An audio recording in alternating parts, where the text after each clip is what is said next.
It was 2:45 p.m.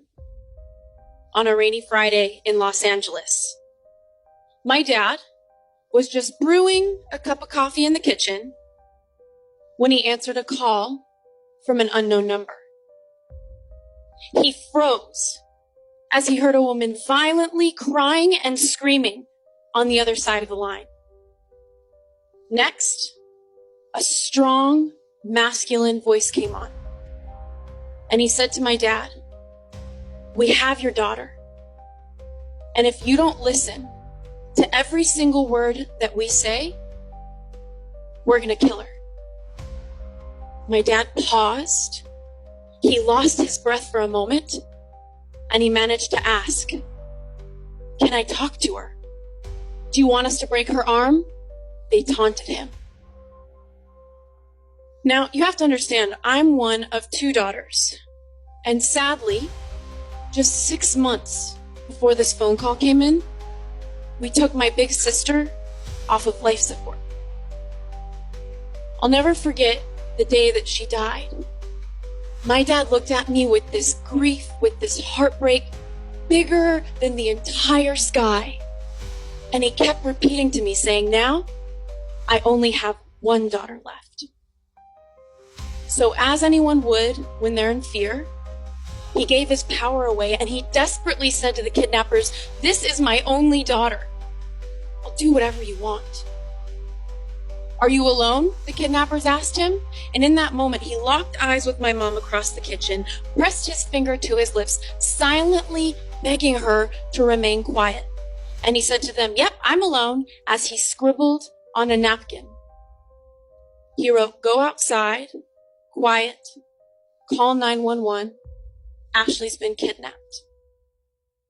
My sweet mom, she hurried outside with her hands trembling, and she managed to call 911. Meanwhile, my dad was being commanded by the kidnappers. "Get in your car," they said to him. "You're going to the bank, you're keeping us on the phone, and you're going to pay a ransom. And if you don't cooperate, we'll be sending you her body parts in the mail." My mom let the police know to meet her at the bank, and she tiptoed in the car so that they wouldn't hear her. The conversation in the car to the bank was all over the place. In 1 minute, they were asking my dad how his day was. In the next minute, they were threatening to rape me. They pulled up at the bank, and my mom went to meet the police officer. And meanwhile, my dad stiffly walked into the bank with his phone on in his pocket, as promised, so that the kidnapper could hear him wiring the funds. Meanwhile, as all of this was unfolding, I was actually sitting in my quaint little Beverly Hills office conducting a podcast interview. I remember throughout the conversation with my guest, kind of seeing my phone light up across my desk and not thinking much of it. And it wasn't until my guest left that I saw a slew of missed calls. And more simply, I saw one text message that I'll never forget. It said, "This is the police. I'm with your family. Please call." Now, in my early 20s, I worked in counterterrorism at the Pentagon in Washington, D.C. So believe me when I tell you that my imagination of what could go wrong is so colorful. But in that moment, I've never gotten a message like that, thinking that maybe whatever was on the other side of that text message was going to ruin my life. So I sat there and I mustered the courage to finally call. He said, "This is Officer Johnson. Is this Ashley?" I said, "Yes." He said, "Please confirm your name." I said, "This is Ashley Michelle Stahl. Is my family okay?" Next thing I knew, I heard commotion. He yelled across the bank to my dad, "Mr. Stahl, hang up the phone. She's on the line. It's a scam." I heard a ton of commotion, and then my dad grabbed the phone from the police officer. And he came onto the phone with me with a voice sounding more fragile than I've ever heard him before.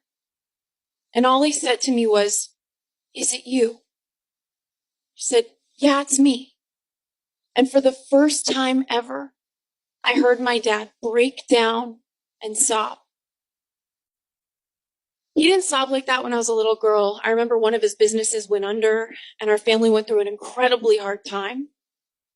And he didn't sob like that when I was in middle school. I came home one day, and he told me he had stage 3 cancer. And he didn't sob like that the day my big sister passed away. Never. He kept asking me if it was me, and I felt like I had to prove that it was. So I said, yeah, Dad, it's me. We dressed up as hot dogs together for Halloween. You love cheesecake. I just signed my book deal. It's me, Dad. And he met me with one question. He said, can you please just come home? So I was on my way, and I remember walking through the front door of my parents' house. My dad rushed over to me, and we hugged heart to heart. And I felt his pain in a way that I've never felt on another person. It was in that moment that I also realized that parents aren't superhumans, that they're just people like you, like me, doing the best that they can. He walked me through the phone call from start to finish, and I couldn't believe that for 2 entire hours, he was living one reality while I was living a completely separate one. But knowing that the truth always leaves clues, I couldn't help but wonder, how did my super smart dad get so duped? And did the crying woman even sound like me?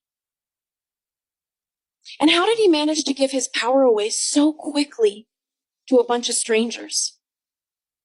So eventually I managed to ask him, did you ever doubt that this was real?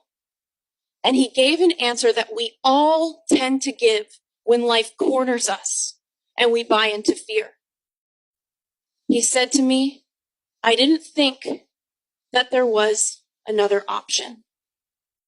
Thinking about that, he went on about how we get so scared and how somebody was screaming on the line and you don't really have time to think about that. And that totally made sense to me.